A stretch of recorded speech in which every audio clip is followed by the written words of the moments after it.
तो जब राजा भद्रायु जो है ब्राह्मण देव की बातें सुनते हैं तो भद्रायु कहते हैं कि हे ब्राह्मण देव, मैं अपने राजपाट को आपके चरणों में समर्पित करता हूं, आप मुझे जो है क्षमा करें। तो ब्राह्मण देव कहते हैं कि हे राजा भद्रायु, मैं एक भिक्षुक हूं, भिक्षा मांग करके अपने परिवार का पालन पोषण करता हूं, तो मैं आपका राजपाट का क्या करूंगा? मुझे आपका राजपाट नहीं चाहिए। अब इस प्रकार से जो है जब ब्राह्मण देव जो है राजपाट लेने को मना कर देते हैं तो ब्राह्मण देव भद्रायु से कहते हैं कि हे भद्रायु, अगर तुम मुझे देना ही चाहते हो तो अपनी पत्नी को मुझे दान कर दो। अब इस पर जो है राजा भद्रायु जो है ब्राह्मण देव से कहते हैं कि हे ब्राह्मण देव, पर स्त्री पराई स्त्री का उपभोग करना सबसे बड़ा पाप है। इस संसार में जो है पराई स्त्री का उपभोग करना क्या है? सबसे बड़ा पाप है। और इस पाप का अंत तुम कैसे करेंगे? इस पाप का अंत नहीं हो सकता है। अब यह सुन करके जो है ब्राह्मण देव कहते हैं कि हे राजा भद्रायु, मैं अपनी तपस्या से बड़े बड़े पापों को नष्ट कर देता हूं और इस पाप को भी मैं जो हूं अपनी तपस्या से नष्ट कर दूंगा। अब यह सुन करके राजा भद्रायु क्या करते हैं? अपने मन में सोचते हैं कि मुझे जो है अपनी पत्नी को जो है ब्राह्मण को सौंप करके और अपने शरीर को त्याग देना चाहिए, अपने प्राणों को त्याग देना चाहिए। अब यह सोच करके जो है राजा भद्रायु जो है अपनी पत्नी को जो है ब्राह्मण देव को सौंप देते हैं और वहां पर चिता बना करके सभी देवताओं का स्मरण करके और भगवान महाकाल की स्तुति करके उस चिता की 3 परिक्रमा करते हैं और 3 परिक्रमा करके भगवान महाकाल को हाथ जोड़ करके जो है उस चिता में प्रवेश करने के लिए जो है आगे बढ़ते हैं। उस चिता में प्रवेश करने के लिए जो है आगे बढ़ते हैं, क्योंकि भद्रायु ने अपने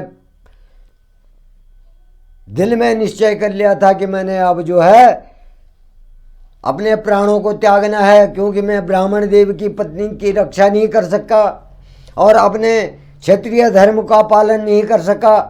अब जैसे ही जो है भद्रायु जो है चिता में प्रवेश करने की तैयारी करते हैं और आगे बढ़ते हैं, तभी जो है वहाँ पर भगवान महाकाल भगवान शिव जो है पंचमुखी अवतार में, जिनके शीश पे जो है चंद्रमा विराजमान है, हाथ में त्रिशूल है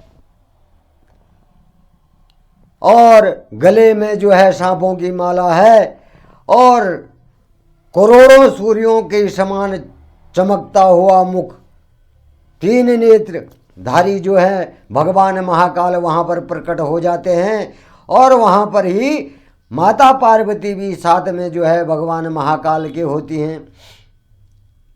अब वो भद्रायु को रोकते हैं और जब भद्रायु भगवान महाकाल का मुख, भगवान महाकाल और माता पार्वती को अपने सामने जो है साक्षात देखता है तो उनके चरणों में दंडवत हो जाता है, साष्टांग दंडवत हो जाता है और उनकी स्तुति करने लगता है।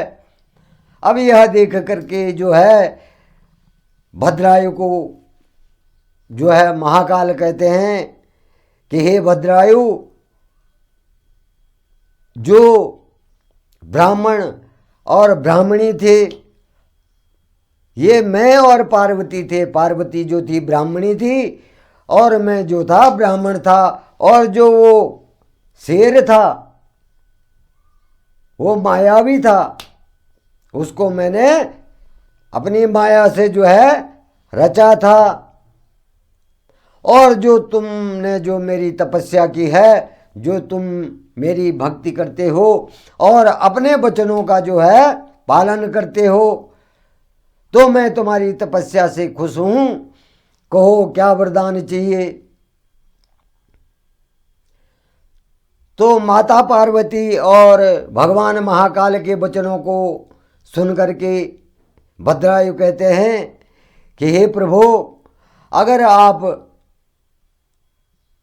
मुझ पर प्रसन्न हैं तो हमेशा मुझे जो है अपने चरणों में रखिए, और आपके दर्शनों से और माता पार्वती के दर्शनों से मैं धन्य हो गया हूँ। और अगर आप देना चाहते हैं तो मुझे यह वरदान दीजिए कि मैं सब परिवार सहित, माता पिता सहित जो हूँ, आपका भक्त रहूं, आपकी चरणों की सेवा करूं।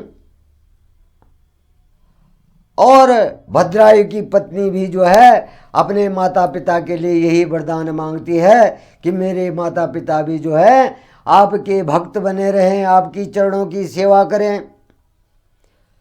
अब इस प्रकार से भद्रायु और भद्रायु की पत्नी जो है भगवान महाकाल और माता पार्वती से वरदान पा करके बहुत खुश हो जाते हैं।